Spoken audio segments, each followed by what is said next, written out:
Hi everyone. This is our video for making up live class from Wednesday, February 17th. We are on our still working on the book A Map into the World, and today we'll be doing my map assignment. So before we get started with that, I just want to talk a little bit about in-person support. It's really important that you're going to your foundations classes this week and always, especially this week though, because we are talking about all the changes that will be happening starting on Monday, February 22nd. So these changes will be starting on Monday, so about 5 days on February 22nd, and our whole schedule is going to be changing. So here you can see kind of what the schedule will look like for classes on Monday through Thursday. We are still going to be doing Monday, Wednesdays will be purple days, Tuesday, Thursdays will be gold days. So what will be changing is school will now be starting at 8:30, and from 8:30 to 10:30, we will be having either in-person support or office hours. So there will be one of two things that you'll be doing during this time. One, you could be at Washington if that is your turn to be coming in with your foundations teacher. Or if it's not your turn, or if you're not coming in for whatever reason, you will have office hours with your teachers. Office hours in the morning will be split up by your periods of classes. So period 1 would be from 8:30 to 8:55, period 2 from 9 to 9:25, and so on. So in the morning, you'll be doing that. Foundations will now be at 10:30 to 11:30. And then we'll still have our work time lunch in the middle of the day. You might still have your weekly one-on-one meetings with your foundations teacher. You'll have to talk to them for more details about that. And then at 12:15 will be when normal class periods start, where you'd see those live classes or Schoology work to be posted. So what's changing is now that classes will be 25 minutes long, with only 2 minutes between classes. So classes are kind of getting split up into two parts. Part 1 would be in the afternoon, starting at 12:15, and then the part 2 would be in the morning with office hours. Except though for our class. So our class and all period 5 classes are not changing. We will still be from 2:10 to 3 o'clock.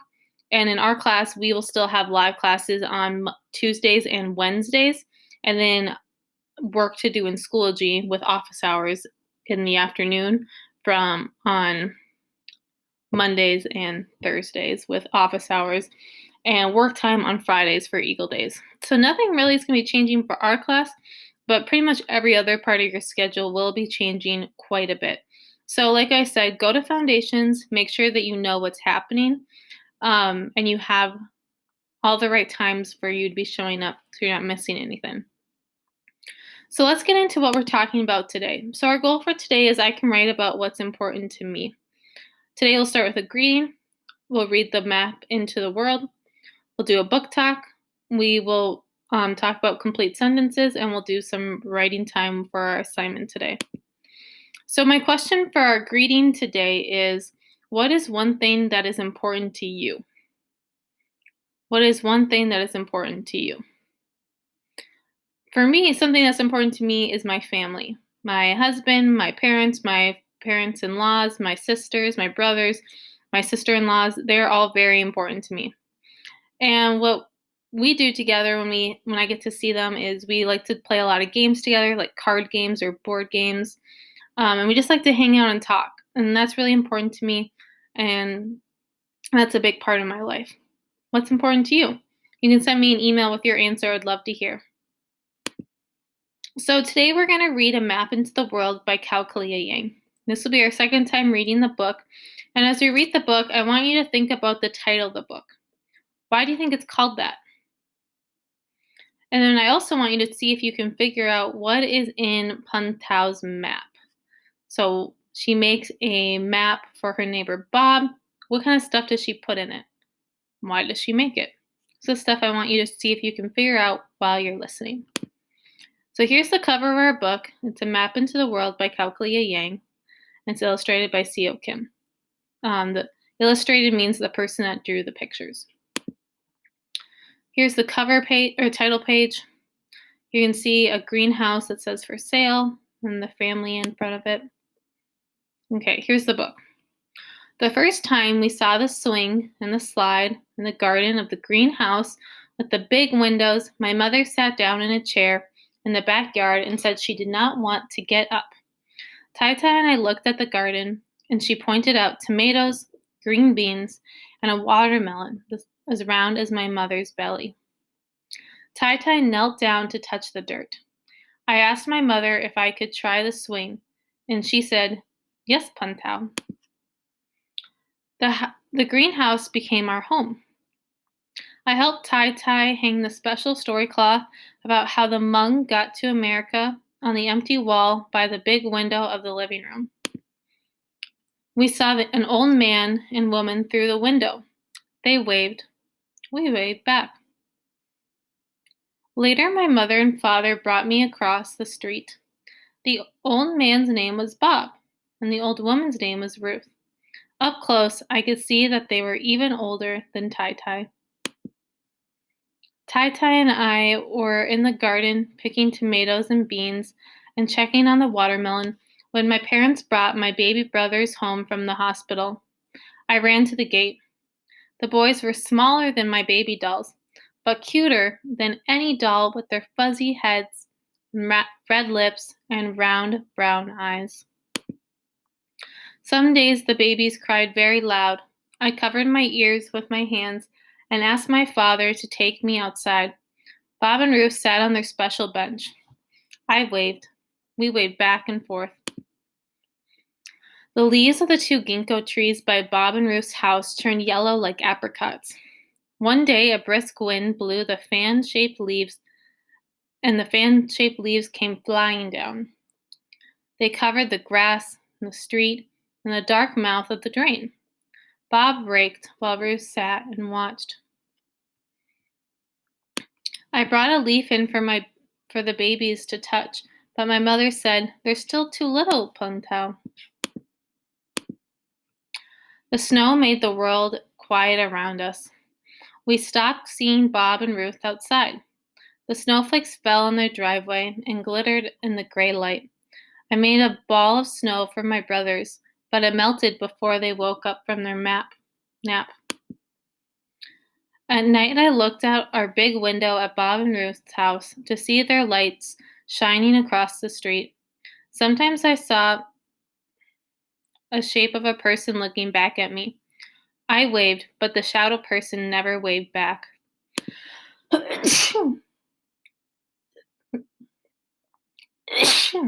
Excuse me, sorry. On a cold morning, cars came to our block, filling the street. Car doors slammed as men and women in thick jackets walked quickly to Bob and Ruth's house. My father said, "Ruth has died. Her family is coming to say goodbye." I felt sad for Ruth. My brothers just played with their toys above them. The cars kept coming and going the next day and the next. I swayed back and forth on my toes by the big window.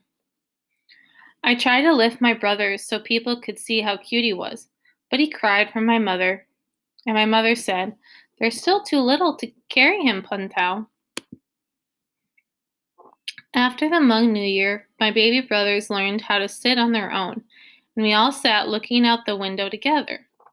I clapped for them when a flame flew across the high skies.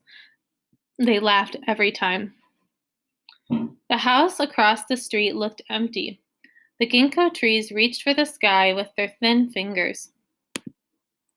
When the snow started melting, I could not wait to return to the swing and the slide in the garden.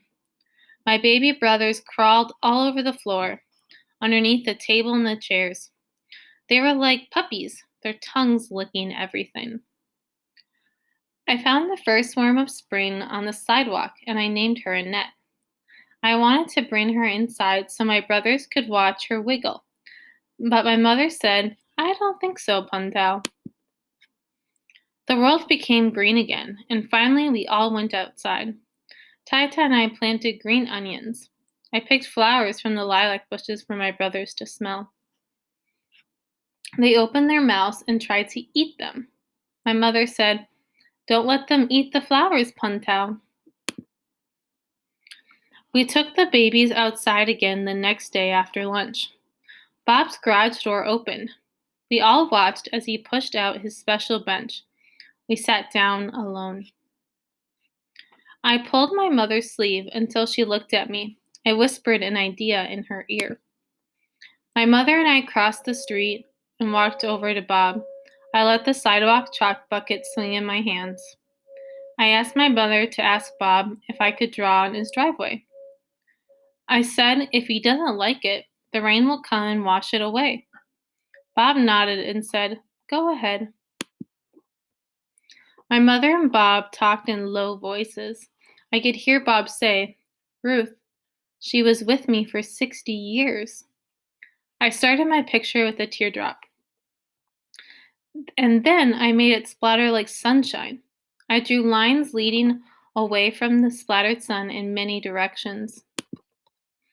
I then drew a line that led to the garden.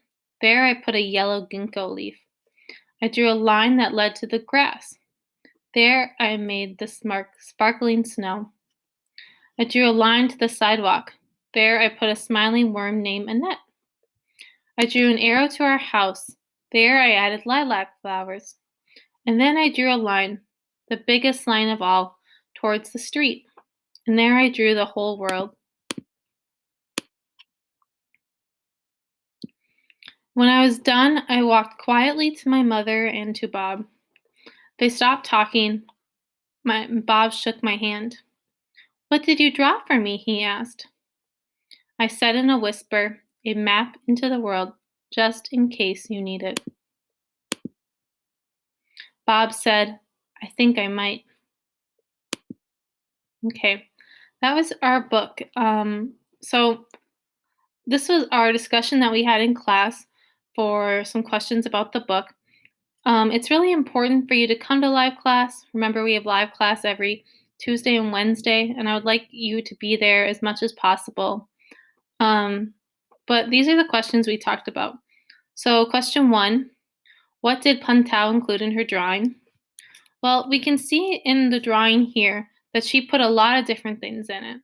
She put the garden at her house, the leaves from the tree, the snowflakes, the worm she named Annette, a picture of her house, a picture of Bob's house, Bob's bench, her baby brothers, the airplanes. She put lots of things that are part of their lives. Why did Puntao make the map? Well, I think Puntao made the map for her neighbor Bob, right? Bob's wife died and he was sad, obviously. And so she made it to be a good neighbor, but also to kind of help remind him of all the other things that are part of his life. Number 3, why do you think the title of the book is A Map into the World? Well, I think it's called A Map into the World because um, the main character, Puntao, makes the book or makes the map for her neighbor Bob to kind of show him about his world, the things that are important to him, things that are part of his day to day life. He didn't really need a map to get to the grocery store, but maybe he needed a map to try to help remember all the positive things in his life when he was feeling sad, right? So, number 4, why is the drawing considered a map? Well, I think it's considered a map because it's all the things in Bob's life that are near to him, that are close to him, but also things that are important to him that he likes. Number 5, what would you include in a map of your world? If I was including, if I were to include things in my map, I would put pictures of my family. I would put probably a picture of Netflix, um, different things that are part of my life. So before we move on to our assignment, I want to do a quick reminder about complete sentences. So remember, a complete sentence always starts with a capital letter. Every single time you write a sentence, it needs to start with a capital letter. I see a lot of times that students forget that, and you just can't forget it. Every time you write a sentence, capital letter. And sentences also need to end in a period. Okay? So a complete sentence, it starts with that period, ends with the or oh geez. It starts with a capital letter, ends with a period. So what's in between that, from that letter to that period, that is what our sentence is. Okay? And in between all the words in your sentence, they need to make sense together, right? A lot of times when we write lots of sentences together, they make sense together, right? Based on what's around them. But each sentence needs to make sense on its own. And I see a lot of students not do this either. So remember, yesterday we talked about you can test your sentences using the guess what test. So the guess what test is when you pretend someone says to you, guess what? And then you say your sentence. If it makes sense, you probably have a complete sentence. If it doesn't make sense, you need to add more words because it's not a complete sentence. So let me give you an example. If I said, my favorite animal is an elephant, and that was the sentence that I wrote, I'm going to test it to see if it makes sense. So I'm going to pretend someone says, hey, Mrs. Sovey, guess what? And then I'll say, my favorite animal is an elephant. Okay? And that's my sentence. And that makes sense, right? Someone can come up to me and I can say that and they'll be like, oh, okay, cool. Right? It might be a little random, but it makes sense. Now let's try another example. Let's say someone comes up to me and is like, hey, Mrs. Sophie, guess what? And I just said, my favorite. And that's all I said.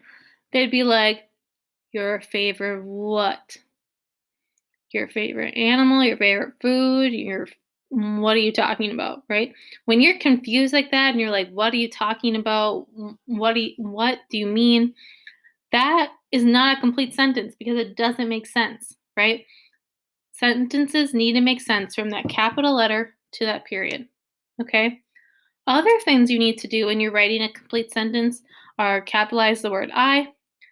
Every time you write the word I, you need to capitalize it. And today in our assignment, you're going to be putting the word I in there a lot. So I want you to always make sure you're capitalizing the word I. And then my last thing is that you need to don't abbreviate. You need to spell words out. It's okay to abbreviate and shorten words for texting or social media, but not when you're writing for school things. When you're writing for school, I need you to spell words out completely. Like, for example, the word you needs to be Y-O-U, not the letter U. Okay? So spell words out completely as best you can. And that's what sentences need. Complete sentences need capital letter, period. They need to make sense. They capitalize word I, and they don't abbreviate. So let's talk about our mind map assignment. So the mind map assignment is all based on our book. So in the book, Puntao makes a map for her neighbor Bob, right? And it's all about his world. She puts items that are important to Bob. She puts in items that are part of his life. Okay? So you need to think about what's part of your world. Think about our greeting. What's important to you? What do you spend your time doing? And then with those things, you're going to make a map of your own world. So you're going to create your map in Google Slides, and you are going to put 4 or 5 items in your map by inserting pictures or images. You can either use ones from Google, or you can use pictures from your camera roll on your iPad. And then after you have your pictures, you're going to explain your map by writing 3 to 4 complete sentences to explain your map, why you put them in there, and what they are. So I do have some sentence ideas for you that you can use if you would like, but you don't need to. So you can say, I put blank in my map because blank, and I have blank in my map, right? To explain what's in there and why. So this is kind of what it'll look like. So at the top in Google Slides, every person in our class has a slide with their name on it. So you need to find the slide that says your name at the top, right? There's one that says Mrs. Sovey at the top. There's one that says every person's name. So you only work on the side that has your name on it. And then in this top part, the bigger box here, that's where you're going to put your 4 items. So maybe you put in a picture of your family or your friends or the Netflix logo or a basketball or your favorite anime show or a soccer ball, right? You can put in whatever you want that's important to you, but you need to have at least 4 items. And then in the bottom box, that's where you're going to do your writing. Your writing, you need to write 3 to 5 complete sentences to explain your map.